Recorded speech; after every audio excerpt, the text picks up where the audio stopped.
द्वारावतीपुर जरासंध भय प्रभु मोर रचना कले गोटा नगरी ता ना द्वारावती नगरी एवं सेउठु तांकर आरंभ है ऐश्वर्य लीला संहार पर्व। माँ कुंती होउछंती भगवान कृष्णंकर पीयूषी तेणु पांडव माने पीयूषी पुओ भाई तेणु पांडव को सुरक्षा दबार दायित्व नेले भगवान कारण धर्म जोठी नारायण सेठ सत्य जोठी नारायण सेठ। आजिकल आम परिवार परिवार रे सब बहुत ओसाबार आज कर भोर भोर देखिए गछ लंडा हो जाऊँ फूल मिलूनी ठाकुर मोर माँ मैंने राति अधु उठिक फूल तोली नहीं पड़ो कौन कर पूजा ये हूँ बाह्य पूजा अंतर पूजा दरकार परिवार में शांति दरकार माँ झील बापा पुओ शाशु बहु 5 मिनट एकाठी बसी प्रभु को डाकिवा दरकार। आज आम एकाठी बसी सीरियल देखुं घर भंगा कथा एकाठी बसी सिनेमा देखुं हत्या लुंठन इत्यादि अनेक कथा किंतु आम एकाठी बसी भगवत कीर्तन करि पारुना आम एकाठी बसी भगवत कीर्तन करि पारुना तेणु आपण माने चिंता करिवे आज स्वामी स्त्री रे पड़ू नहीं बाप पुओ रे पड़ू नहीं माँ झील रे पड़ू नहीं संपर्क आज पराहत हो समस्त आज केवल कोठा घर तैयारी करिबारे व्यस्त भवन भावना सुंदर हो नहीं चित्र रे भगवान को आमे खोजुचंती चरित्र हमर परिष्कार हो नहीं ताले का कोइबा सजन दिबे आत्मा सेइते पई महापुरुष लिखिचंती चेतनार कथा ये तीर्थ व्रत दया धर्म सब करि दूर तीर्थ व्रत दया धर्म सब करि दूर ताकतर के दिन देवे गली जुगर तो आगर रे सत कहो अछि पंडुरी रहे तो आगर रे सत कहो अछि पंडुरी रहे तीर्थ व्रत दया धर्म काहार हृदय रे रहिबो ना चेतना हजी जीव तेणु महापुरुष कहले मोर कଳି जुगे कार ज्ञान न रहिबो घोर कली जुगे कार ज्ञान न रहिबो घरे घरे मिथ्यावाद कलियुग जीव घटी जीव रे घोर पाप प्राणी गुणा शिव रे घटी जीव रे घोर पाप प्राणी गुणा शिव रे घोर कलियुग जेतेबेले आसीबो काहारी ज्ञान रहिबोनी समस्ते पाप करिबा पई प्रतियोगिता करिवे पाप करिया पई भूल करिबा पई मिछ कहिबा पई पर धन पर नारी पर द्रव्य को लुंठन करिया पई समस्त खाली मन बळे एपडे पूजा एपडे मंदिर प्रबल एपडे देवता प्रबल एपडे भोगराग प्रबल भक्ति प्रबल किंतु से सब देखे हबा कथा रहिबो तेणु महापुरुषंकर चेतनार कथा दया धर्म का हृदय रहिबो नाही मधुवाला हेबे मदमय सखाई तेणु माँ बापा काहारी हृदय रे दया धर्म रहिबनी मद मांस रे मन देवे पर नारी पर द्रव्य को हरण करिवे पर नारी पर द्रव्य को बळे हरिवे दोस्त बळे हरिवे दोस्त समाज बढ़िबो अनेक प्राणी हरिवे नष्ट प्राणी होइबे नष्ट पर नारी पर द्रव्य को हरण करिया पई चिंता करिवे चेतना करिवे। आजकल खबर कागज खोलिले दूरदर्शन देखिले प्रत्येक दिन गणदर्शन एवं हत्या तेणु ये नारी समाज वर्तमान विपदर चौगदी ऊपर छिड़ा होइछन्ति मनुष्य भितर वर्तमान आसुरिक प्रवृत्ति वर्तमान आध्यात्मिकतार अभाव आधुनिकतार प्रभाव तेणु आध्यात्मिकतार अभाव हेले आधुनिकतार प्रभाव पड़िले मानविक चेतना जिते हजि जीव मनुष्य पशु प्रवृत्तिर बशवर्ती आज केते केते भूल करुछ तेणु हे सजन दिव्यात्मा ये चंडी चामुंडा कोठी अच्छा तेणु महापुरुषंकर कथा आगु को गले तेणु भगवान कृष्ण पांडव मानक संगरे रहिले महापुरुष गोटे कथा लिखिले पांडव को तुम्हे ରଖିଲ କି କଲାକୁ ରୂପତି ତୁମର କଥାକୁ ବିପତ୍ତି ଦବା ତାହା ସଦତି ପାଣ୍ଡବକୁ ରଖିଲ କୁରୁପତି କଣ କରିବ କିଏ କଣ କରିପାରିବ ଭଗବାନ ଯାହାକୁ ରଖିବେ ରଖିବ ହରି ମାରେ କିଏ ହରି ସର୍ବତ୍ର ବିଦ୍ୟତେ ନ୍ୟାୟରେ ଜଗତରେ ଭଗବାନଙ୍କ ଠାରୁ ଶ୍ରେଷ୍ଠ କେହି ନାହିଁ ଭଗବତ ଚିନ୍ତା ଠାରୁ ଶ୍ରେଷ୍ଠ ଭାବନା କିଛି ନାହିଁ ଭଗବତ ନାମ ଠାରୁ ଶ୍ରେଷ୍ଠ ନାମ ନାହିଁ ଭଗବତ କାମ ଠାରୁ ଶ୍ରେଷ୍ଠ କାମ ନାହିଁ ମଣିଷ କିନ୍ତୁ ଆଜି ଆମେ ଯୋଉ କାମରେ ବ୍ୟସ୍ତ ରହୁଛନ୍ତି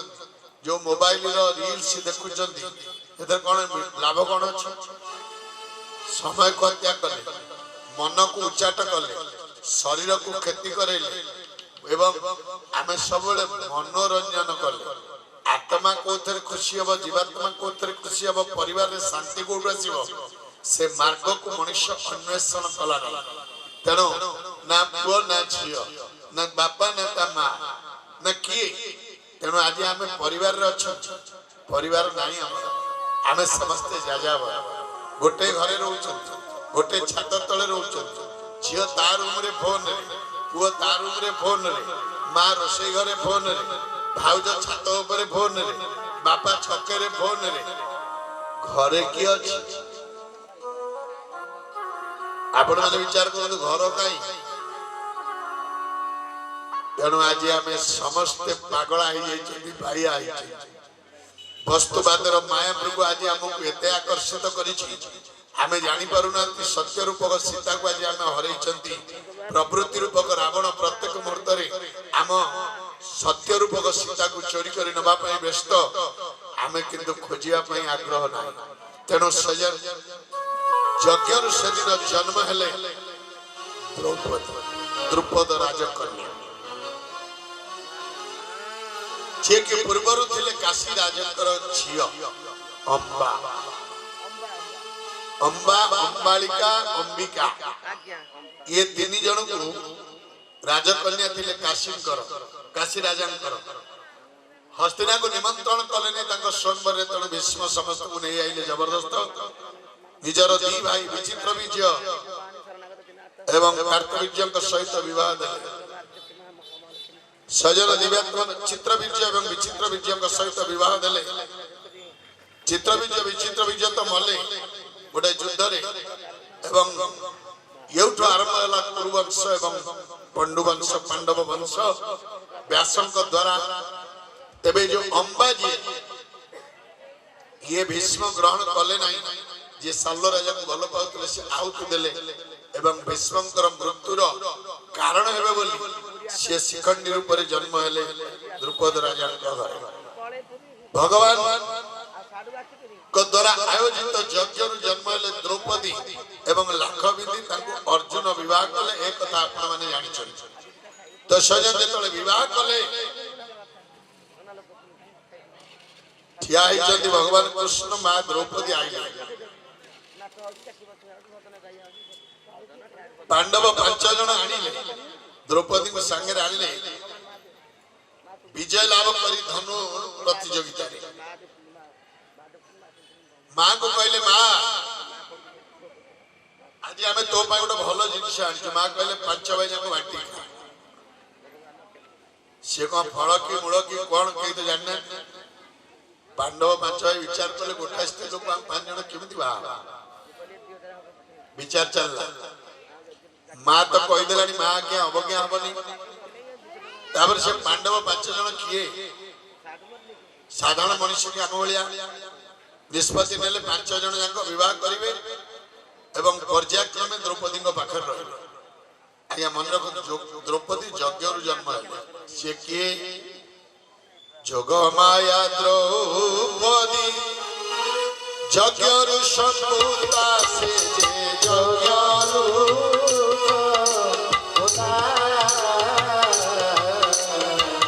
ମାତା କୁନ୍ତି ଆଜ୍ଞା ବଳେ ହେଲେ ପଞ୍ଚକାନ୍ତା ସେ ହେଲେ ପଞ୍ଚକାନ୍ତା ମା କୁନ୍ତୀଙ୍କ ଆଜ୍ଞାରେ 5 ଜଣ ପୁରୁଷଙ୍କର କାନ୍ତାର୍ଥ ପତ୍ନୀ ହେଲେ। ସେ 5 ଜଣ କିଏ? ଆମ ମହାପ୍ରଭୁ ଜଗନ୍ନାଥ ଯେତେବେଳେ ଚନ୍ଦନ ଯାତ୍ରା ଯାଆନ୍ତି, 21 ଦିନ ଭିତର ଚନ୍ଦନ ଯାତ୍ରା, 21 ଦିନ ବାହ୍ୟ ଚନ୍ଦନ ଯାତ୍ରା ଚନ୍ଦନ ପୋଖରୀରେ ତାଙ୍କ ସାଙ୍ଗରେ ଶ୍ରୀଦେବୀ ଭୂଦେବୀ ସହିତ ମଦନ ମୋହନ ଯାଆନ୍ତି ଏବଂ ଚଳନ୍ତି ପ୍ରତିମା ଏବଂ ପଞ୍ଚୁ ପାଣ୍ଡବ ପଞ୍ଚ ମହାଦେବ ଯାଆନ୍ତି। ସେ ପଞ୍ଚ ମହାଦେବ ହଉଛନ୍ତି ପଞ୍ଚୁ ପାଣ୍ଡବ। କିଏ କିଏ? ନା ମାର୍କଣ୍ଡେଶ୍ୱର, ନୀଳକଣ୍ଠେଶ୍ୱର, ଯମେଶ୍ୱର, ଲୋକନାଥ, କପାଳ ମୋଚନ। ଏ 5 ମହାଦେବ ପଞ୍ଚ ପାଣ୍ଡବ ରୂପରେ ଯାଆନ୍ତି। ତାହେଲେ ଯୁଧିଷ୍ଠିର, ଭୀମ, ଅର୍ଜୁନ, ନକୁଳ, ସହଦେବ, ଏ ଯୋଉ 5 ପାଣ୍ଡବ, ଇଏ ଭଗବାନ ଶିବଙ୍କ ଅଂଶରେ ଜନ୍ମ। ମା ଯୋଗମାୟା ଦ୍ରୌପଦୀ ଯୋଗମାୟା ପାର୍ବତୀଙ୍କ ଅଂଶରେ ଯଜ୍ଞରୁ ଜନ୍ମ ହେଲେ। ତେଣୁ ଏ ଯୋଉ 5 ଭାଇ ତାଙ୍କୁ ବିବାହ କଲେ ମାଙ୍କ ଆଜ୍ଞାରେ, ଇଏ ଖାଲି ଲୋକଙ୍କ ପାଇଁ, ଇଏ ସ୍ତ୍ରୀକୃତ କଥା। ଏବଂ ଦ୍ରୌପଦୀଙ୍କର ଗୋଟାଏ ହସ, ଅନ୍ଧ ପୁଅ କଣ ଅନ୍ଧ ହୁଅନ୍ତାନି? ଦେଖନ୍ତୁ ଆଜ୍ଞା, ଆର ଶିକ୍ଷା କଣ? କେହି ଗୋଟେ ବିପଦରେ ପଡ଼ିଲେ, ଭୁଲରେ ପଡ଼ିଲେ, ହସ କେମିତି ହସିବା ଦରକାର, କିନ୍ତୁ ବେଳେ ବେଳେ ଏ ତାମସିକ ହସ କେମିତି ବିପର୍ଯ୍ୟୟ ସୃଷ୍ଟି କରେ। এই গোটে কথা মহাভারত যুদ্ধ তৈরি করা। সেদিন মহাভারত যুদ্ধর অষ্টম সন্ধ্যা শোইচন্তি, সেদিন জগিচন্তি শিবির ভীম, বুলুচন্তি শিবির রাতি জগুয়াল। হঠাৎ দেখিলে গোটা শিবির দ্রৌপদীଙ୍କ ଶିବିର ଯୁଧିଷ୍ଠିର ଅଛନ୍ତି। ମା ଦ୍ରୌପଦୀ ଗୋଟେ ସେଜ ଉପରେ ଶୋଇଛନ୍ତି। ଯୁଧିଷ୍ଠିର ମହାରାଜ ଦ୍ରୌପଦୀଙ୍କ ପାଦ ମୋଡି ଦଉଛନ୍ତି। ଭୀମ ଦେଖିଲେ, ଇଏ କଣ ସ୍ୱାମୀ ହେଇକି ସ୍ତ୍ରୀ ପାଦ ମୋଡି ଦଉଛନ୍ତି? ଆଙ୍କରି ପାଇଁ ମୁଁ ଯୁଦ୍ଧ କରିବି? ଜ୍ଞାତି କୁଟୁମ୍ବ ଭାଇ ମାନଙ୍କୁ ମାରିବି? ଆତ୍ମୀୟ ସ୍ୱଜନ ବନ୍ଧୁ ବାନ୍ଧବଙ୍କୁ ମାରିବି? ଇଏ ଗୋଟେ ନାରୀ ଶକ୍ତ ମଣିଷ। ଚିନ୍ତା କରି ଭୀମ ଫେରିଲେ। ସକାଳ ହେଲା, ସୂର୍ଯ୍ୟ ଉଇଁଲା। ନବମ ଦିନର ଯୁଦ୍ଧର ବାଜିଲା ଭେରି, ବାଜିଲା ଶଙ୍ଖ। ଖାଇବାକୁ ସମସ୍ତେ ଗଲେ। ଆଗରେ ସବୁଦିନ ଭୀମ ଯାଆନ୍ତି, ଆଜି ଗଲେ। ମା ଡାକିଲେ, ଦ୍ରୌପଦୀ ଡାକିଲେ, ଭାଇମାନେ ଡାକିଲେ, କହିଲେ ନା ମୋର ଖାଇବାର ନାହିଁ। ଶେଷକୁ ନାଟୁଆ ଶେଖର କୃଷ୍ଣ ଆଇଲେ, କହିଲେ ଭୀମ ଭାଇ ଖାଇବ, ଚାଲ ଯୁଦ୍ଧକୁ ଯିବାନି। ତମେ ପରା ସତ୍ୟ କରିଛ ଦୁଷାର ରକ୍ତରେ ଦ୍ରୌପଦୀର ବେଣୀ ବାନ୍ଧିବ, ଯୁଦ୍ଧ ବନ୍ଦ କଲେ କେମିତି ହବ? କହିଲେ ଆଉ ଯୁଦ୍ଧ କରିବି ନାହିଁ। ଗଲା ରାତିର ଘଟଣା ସବୁ କହିଲେ। ଯାଙ୍କ ପାଇଁ ଯୁଦ୍ଧ କରିବି, ଯେ ହସ୍ତିନାର ନରେଶ ଏବେ ସିଂହାସନରେ ବସିବେ, ସେ ଗୋଟେ ନାରୀର ପାଦ ସେବା କରୁଛନ୍ତି, ମୁଁ ତାଙ୍କ ପାଇଁ ଯୁଦ୍ଧ କରିବି? ଭଗବାନ ବେଳେ ବେଳେ କହେ, ବୁଝିବେ ନା ପ୍ରଭୁଙ୍କର କଥା। କହିଲେ ଅନେକ ଆଖି ଦେଖା କଥା ବି ଠିକ ନୁହଁ, ଅନେକ କାନରେ ଶୁଣିଥିବା କଥା ବି ଠିକ ନୁହଁ, ତାକୁ ପର୍ଯ୍ୟାଲୋଚନା କର, ସେଇଟା କଣ? ଭୀମ କହିଲେ କଣ? ନା ଆଜି ଚାଲ ଯୁଦ୍ଧ କର। ଯୁଦ୍ଧ ବନ୍ଦ ହେଇଗଲା ପରେ ରାତିରେ କୁରୁକ୍ଷେତ୍ର ପ୍ରାଙ୍ଗଣକୁ ଯିବ। ଆଜି ରାତିରେ ସେଇଠି ଯୋଉ ଘଟଣା ଘଟିବ ତାକୁ ଦେଖିବ। ତାପରେ କାଲି ନିଷ୍ପତ୍ତି ନବ ଯୁଦ୍ଧ କରିବ କି ନାହିଁ। ନବମ ଦିନର ଯୁଦ୍ଧ ସରିଗଲା। ସୂର୍ଯ୍ୟ ଅସ୍ତ ହେଇଗଲେ ବାରୁଣୀ ଗଗନରେ। ଭୀମଙ୍କର ବ୍ୟାକୁଳତା ଆକୁଳତା ବଢି ଚାଲିଥିଲା। ରାତ୍ରିର ପ୍ରହର ବଢୁଥିଲା। ଦୂରରୁ ଶୁଭୁଥିଲା ଶୃଗାଳ, ଶ୍ୱାନ, ଶାର୍ଦୁଳ ଆଦି ପଶୁମାନଙ୍କର ବିକଟ ଚିତ୍କାର। ମହାଭାରତ ଯୁଦ୍ଧ କ୍ଷେତ୍ରରେ କୁଳ କୁଳ ଶବମାନଙ୍କର ଶଯ୍ୟାରେ ଶାୟିତ ହୋଇଥିଲେ ସେମାନେ। ନିୟତି ଖେଳୁଥିଲା ହସୁଥିଲା କିଏ ବୁଝିବ ପ୍ରଭୁର କଥା କିଏ ଜାଣିବ ପ୍ରଭୁର ମାୟା ମାୟା ଧର ତୁମ माया के बुझीब সকল तुमको तुम्हें तो মায়া করুথা तुमको तुम्हें तो माया करो জগত ভুলাই নাথ জগত प्रभु तुम्हें तो इमिति का माया धर बेले बेले निजु भी माया करो ये जगत तुम माया रे बना नहीं जाए जुगे जुगे खेलु आम्भे जोग माया दुष्टनाशी संग पालु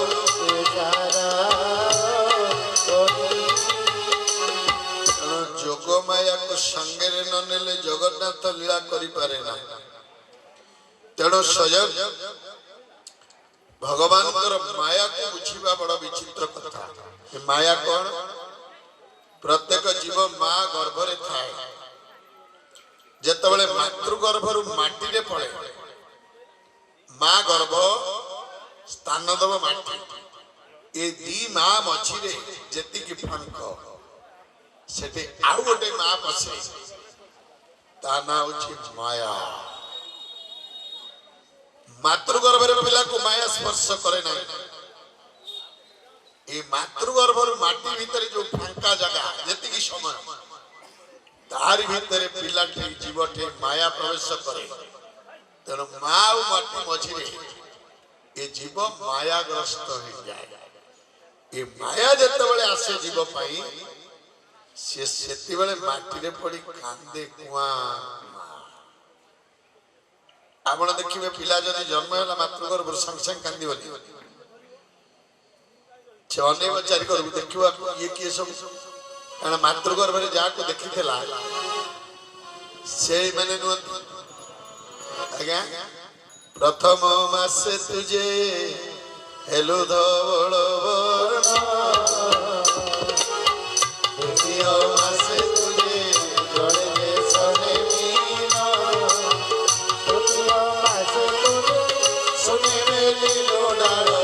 चतुर्थ मासे तुझे तुझे सोने चतुर्थे अंगुरी मजा तोरी तोरी तोरी बड़ माया जीवन बड़ माया जीवन तेणु बड़ माया भी जीव ये माया कौन रहा जीव जिते मातृगर्भर माटी रे पड़ा ये मार गर्भ माटी भितर जो फांका जगह जी माया प्रवेश कला तेणु सजन ये माया धरन माया किए बुझीब तेणु मो माँ बापा भीमंकर रात्रि बयस बढ़ला भीम पलि गले कुरुक्षेत्र पश्चिम दिगरे थिला गोटे अस्वस्थ वृक्ष तारी मूल बसिले रातिर बयस बढ़ुला हठात आकाश मार्गरू आकाश राई जो दिव्य विमान आसिला दिव्य विमान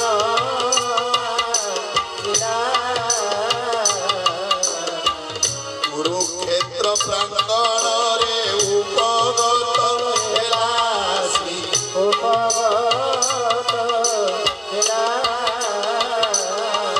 आकाश मार्गरू दिव्य विमान सब आसी अर्ध वृत्ताकार रे सबु जाक रही गले सबु विमान रे गोटे गोटे देवता बसी शेष को गोटे विमान रे आइले गोटे नारी तांको केश पड़ी लंबा मुहटा को भीम देखि पार नथिले भीम पछपट रे थिले आलट चामर बिंचुथिले दासदासी माने से नारीर चौकी आसी पड़िला समस्त देवता माने भीम देखिले इंद्र वरुण कुबेर जम अग्नि ये समस्त तेणु हाथ जोड़ी देकरी दंडवत कले भीम देवता मान लक्ष्य देवता माने छिड़ा से नारी को दंडवत हेले भीम चिंता करथिले नारी किए ता मुहटा तो देखा जाउ नै एवं से नारी आगे से माटी आगे गोटे चौकी थुआ हला चौकरे गोटे कटा मुंडरू रक्त झरुला आउ गोटे खपुरी रे अधा रक्त बसीला आउ गोटे खपुरी थुआई तादेरे किछि नाही खाली इंद्र हाथ जोड़ी पचारिले माँ ये जो कटा मुंड ये खपुरी अधा रक्त ये खाली खपुरी आर अर्थ कौन